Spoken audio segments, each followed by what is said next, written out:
Pourquoi parles-tu toujours en parabole?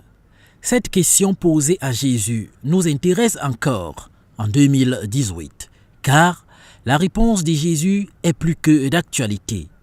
Il y en a qui regardent sans voir, d'autres qui écoutent sans comprendre. Urgent besoin donc de décrypter les paraboles bibliques pour éclairer la lanterne. La parabole des 10 vierges de Matthieu. La parabole des 10 vierges représente ici des personnes engagées dans le travail et qui, d'une façon ou d'une autre, savent où est-ce qu'elles vont. C'est-à-dire la présence réelle de Dieu dans la vie de tout un chacun selon son engagement. C'est-à-dire Dieu nous permet d'œuvrer pour lui, mais quand on œuvre pour Dieu, on doit savoir, on doit maîtriser le but de nos œuvres. Les œuvres avec le Seigneur sont-elles là pour nous enrichir ou bien pour nous donner la vie éternelle? Alors, la parabole des 10 vierges nous permet de comprendre que à chaque chose, il y a une préparation. Et qu'il faut être à l'endroit exact, au lieu exact, pour pouvoir gagner les fruits dont le Seigneur, lui, nous a réservés d'une façon ou d'une autre. La parabole des 10 vierges attire ainsi l'attention sur la valeur de la préparation spirituelle de chacun. Il y en a ceux qui sont pressés, il y en a ceux qui vont avec une vitesse, une grande vitesse, il y en a ceux qui vont avec une vitesse au ralenti, mais qui vont sûrement. C'est-à-dire, ça nous démontre que la mission de l'Éternel est une mission de réflexion. C'est une mission d'engagement. Et c'est une mission qui nous permet de nous ressourcer mûrement pour pouvoir atteindre le but. Les deux catégories étaient bel et bien des catégories vivantes. La première catégorie, c'est celles qui sont parties, qui ont été pressées, ils ont utilisé l'huile, après les lampes ont été allumées et au moment où les convives sont arrivés, les lampes se sont éteintes.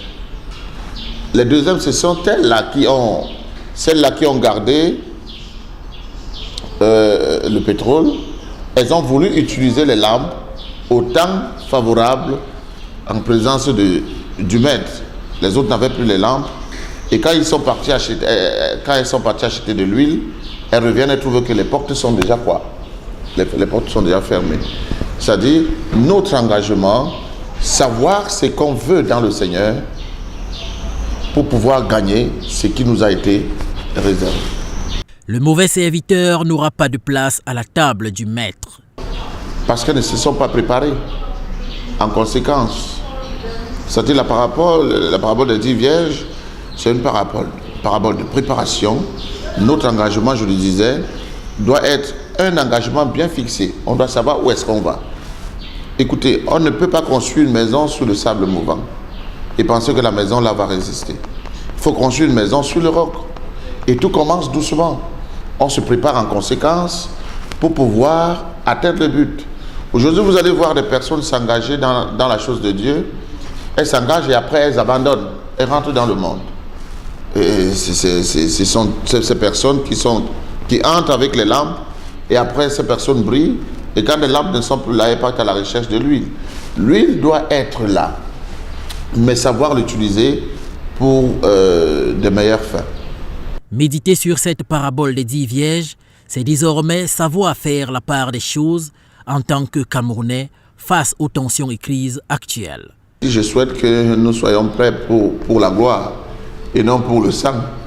Et je pense que le sang ne sera jamais versé au Cameroun. Peut-être le sang s'est déjà versé. Nos grands-parents à l'époque de Oumniobé et tout ça, le sang s'est versé. Et aujourd'hui, on n'en a plus besoin. Mais nous devons nous préparer pour la gloire éternelle. C'est-à-dire pour qu'on sache que d'une façon ou d'une autre, Dieu viendra juger les vivants et les morts. Et que nous sommes déjà à la fin des temps. En ce qui concerne les Camerounais, moi j'invite les Camerounais à se ressourcer par les prières, à se ressourcer par l'évangélisation. à se ressourcer par la communion, l'amour du prochain, qu'on fasse l'effort d'aimer le prochain. Les 10 vierges étaient bel et bien divisées. Il y en avait ceux-là qui se sont comportés comme l'enfant prodigue, qui a dit « Donne-moi toutes mes richesses, moi j'ai faim, je voudrais avancer ». Celles-là, elles ont utilisé leurs lampes et après, elles n'avaient plus de l'huile. L'enfant prodigue aussi a fait la même chose. Il a pris les richesses et il est parti.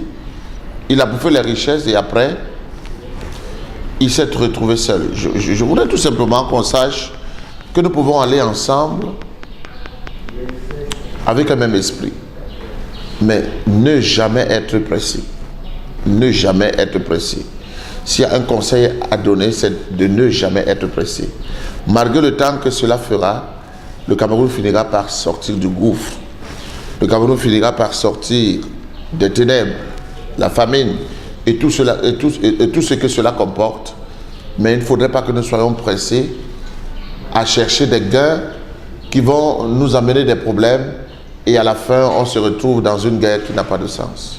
Ne l'oublions jamais, nul ne sait ni le jour ni l'heure. Toute décision vient de Dieu. Et savoir s'imposer par rapport aux décisions de Dieu. Si Dieu décide que maintenant c'est la pluie, on va supporter la pluie en essayant de mettre à côté le parapluie et de porter les bottes.